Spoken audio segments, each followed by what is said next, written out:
Coach, just in case of needing to give Diedrich some more help tonight? Well, I think so. Obviously their bigs played very well. Even Nick didn't play a lot, but he blocks 5 shots and totally impacted the game. But Reed and PJ were the dominant players, and certainly it was 2 against 1 in there a lot. We're playing 6-4, at the other spot, and we actually did a pretty good job the first half, I thought, of neutralizing them to an extent, even though Reed had a good first half. But yeah, I think we just wore our guy out a little bit. Transition defense was one of your areas of focus before the game. How do you think your team did? I thought, pretty good. I think they end up scoring. The biggest thing about our transition defense, it was sometimes your defense doesn't get to have a chance if the offense, screws it up to the point where you can't. They always have numbers coming at you, but I didn't think it was awful. But the worst thing we did, we gave them like 3 and 1s in transition. So you just give them 3 points if you don't foul. And we obviously didn't do that. Bill, back here. You guys have had a lot of success driving the ball recently. Did you feel like that slowed your offense a little bit, that they were able to maybe cut off some of those driving lanes? Yeah, they didn't pressure us, and they're good defensively. And I thought Hero was really underrated defender in my eyes from what I saw. Hagens controlled the game defensively from that spot. But they really didn't pressure us, and they really didn't have to because we didn't really force them to stretch it. And then when we do get in there tight, you got to score over a lot of length or big guys. And so, yeah, we didn't do as good a job with that as what we should have. But on the flip side, usually if you make 9 threes for us, I'm thinking we live with that. So it wasn't like, if you look at it from the score, and you can't ever do this, so I'm not saying that this was the difference in the game or it made it look like we played equally well, but from the field, we actually competed with them pretty good. We just didn't get to the free throw line, and we fouled so much because they controlled the glass, and that was the difference in the game. How about foul trouble, especially Devon? I don't think it impacted the game. The thing about it is the 2 times that we took him out, though, we didn't get the ball across half court because Hagen stole it from somebody. So, they kind of smelled blood a little bit whenever, or he did, whenever we didn't have our primary handler in the game. Bill, how tough of an assignment is it for Diedrich to have multiple guys to deal with? Yeah, it's tough. Diedrich played well tonight. He played well. He didn't make a lot of shots, but there's a reason why he didn't. But yeah, we're obviously very, light in the butt, to put it mildly.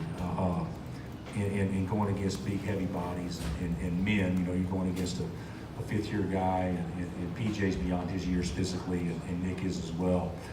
And of course, EJ's going to be terrific, but basically we got one guy really ready to go against that, and that's an awful lot to ask from one guy. Bill, what did you see from a Hero that I say he's underrated defense? I thought he did a good job on Vic, a really good job. I thought he denied him the ball. I thought we tried to fade screen him a few times and do some different things, and he always seemed to get through it. I think he's a very active, very good player. And when I say underrated, he may be touted as being great defensively. I don't know. I'm not here, and I don't know if you guys cover him closely and know that. But the reality of it is, from my vantage point, he looked that role tonight. Bill, Marcus has been so good for you. Did you see tonight when offensively maybe he didn't have it going a little more? Well, he got to the basket 2 or 3 times early, and trying to score over length, and they blocked his shot. And we're not going to play against a lot of teams. That's one thing about our league. Our league has some length, but they don't have length like Richards. At least since all the big guys in our league seem like are getting hurt. Yeah, he didn't have his best game, but still, though, we got to live with that. We're going to play Marcus. We got to live with him. Trying to score over length from 3 or 4 feet, and it just didn't happen tonight. Did foul trouble affect him defensively, Marcus? No, I don't think so. I don't think so. I don't even think that registered with him. Diedrich said your message was not the end of the world. It's not. And Cal, I'm sure, would tell his team this don't really mean anything. I don't know who you play on Tuesday, but that's actually a big game. Whoever you play on Tuesday, and of course it's for Monday or whoever it is. And for us, it's Tuesday, so we can't let fret about this. Now, we came here to win, don't get me wrong, but it's not like the end of the earth. We can still accomplish what our team goals are, and certainly, losing today doesn't help with that, but it doesn't destroy it by any stretch. Bill, I know you guys played a lot of big games, big atmospheres. I'm wondering if tonight's atmosphere made any impression on you? Yeah, it was good. I mean, it's good. It's no Allen Fieldhouse, but it's good. but the reality of it is, it's a terrific atmosphere, and I said before the game, this is why you go to Kentucky and go to Kansas, and of course you guys play in a ton of huge games as well. But it's terrific, but I didn't think that had anything to do with our play tonight. I thought we actually handled the atmosphere pretty good. In the second half, there was about a 3 or 4 minute stretch where it kind of got away from us. But for the most part, I think our kids, that wasn't what affected us as much as their lead did. Bill, I get the sense every year you guys don't like this game where it is in the schedule. That we like it or don't like it? You do not like it. Yeah. That's pretty clear. Can you appreciate, though, how it's good for college basketball? I can appreciate how good it is for the Big 12 and the SEC league as a whole. So I don't even know who won the challenge. I have no idea.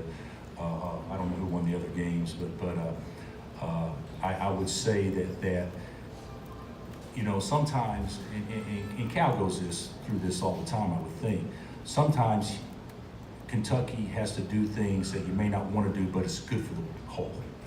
And I think that's kind of where we are too. It's good for the whole. I mean, and so, you got to do this for your respective leagues. And even though I wish it could happen in December, but now with the way so many league games, you can't do that. So, I mean, there's no time slots with bowl games and all that stuff because it needs to be covered. And, one day on ESPN, it was an infomercial for both leagues. So, that is positive.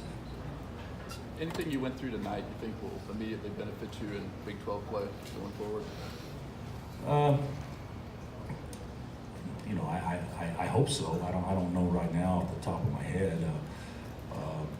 There was, seeing Q make some shots obviously is a bonus, and Ochai is going to be a really good player. He's played 5 games now, and he's rated 353 last year, and now we need him to play well to win in Rupp. So that's a lot to ask for the kid, but I don't know if there's anything definite that'll definitely make us better moving forward. Anything else? Thanks, Okay, thanks guys.